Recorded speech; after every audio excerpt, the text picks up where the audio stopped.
শুনলাম নাকি আজকে কচু হচ্ছে।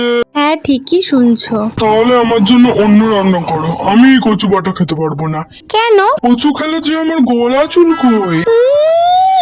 বলে নাকি কচু খেলে গলা চুলকোয়। কোন বেটা কইছে? হ্যাঁ এই কথা কোন বেটা কইছে? ঠিকঠাক বানাতে জানলে না কোনো গলা চুলকোয় না, জাস্ট রেসিপিটা ফলো করতে থাকো। প্রথমে কিছুটা কচু আমি ভালো করে ছাড়িয়ে ধুয়ে নিচ্ছি আর এটাকে নুন জলে ওই 10-15 মিনিটের জন্য রেখে দিচ্ছি। এদিকে একটা ছোট সাইজের নারকেল আমি ভালো করে কুড়িয়ে নিচ্ছি। পর জল থেকে কচুটাকে তুলে ভালো করে গ্রেট করে নিচ্ছি। একটু আগে উনি যে জ্ঞান দিয়ে গেলেন কচু খেলে নাকি গলা চুলকোয়। কচুর মেন গলা চুলকানোর কারণটাই হলো এই যে কচুর দুধ। এই কচুটা গ্রেট করার পর হাত দিয়ে ভালোভাবে চিপে নিলে যে দুধটা বেরোয় এটা ফেলে দিলেই ব্যাস হয়ে গেল। আর হ্যাঁ ডিটেলস রেসিপি কিন্তু আমি নিচে লিঙ্ক অ্যাটাচ করে দিচ্ছি, ভিডিও ডিরেক্ট ক্লিক করে দেখে নিও। তারপর কচু, নারকেল, কালো সর্ষে, কাঁচা লঙ্কা আলাদা করে বেটে নিয়ে নুন আর কাঁচা সর্ষের তেল দিয়ে ভালো করে মাখিয়ে নিলেই কচু বাটা একদম তৈরি।